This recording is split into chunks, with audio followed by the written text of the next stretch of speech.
According to the Polaris Project, the leading organization in collecting statistics on human trafficking, there are an estimated 15,000 to 18,000 individuals that are trafficked in the United States each year.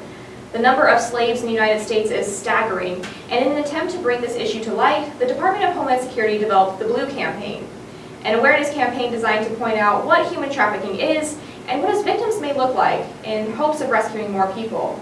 When viewing these collateral materials, I was led to ask the following question: how do representations of victim bodies in the Blue Campaign collateral materials make human trafficking visible or invisible in consequential ways?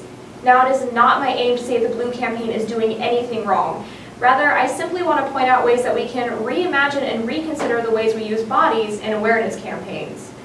I use an embodied rhetorical analysis, a communication method designed to examine how bodies constitute meanings, to examine how bodies in the Blue Campaign constitute particular meanings about human trafficking, because bodies are inevitably tied to assumptions of identity.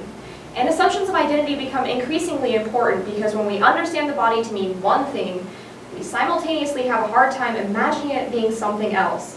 For example, all of the bodies surrounding sex trafficking victims were portrayed as female bodies.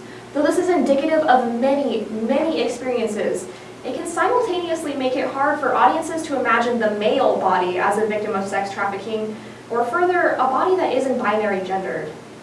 Additionally, I argue that we can reimagine the ways that we use human bodies in more diverse ways to more inclusively portray the possibilities of human trafficking.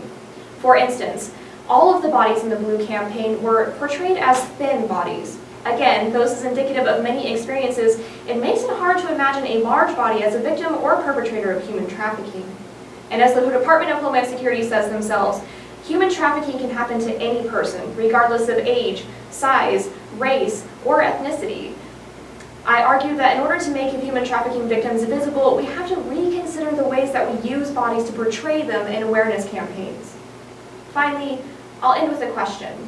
When viewing collateral materials such as the Blue Campaign, can we actually see victims in the real world? And if not, which bodies are we leaving invisible?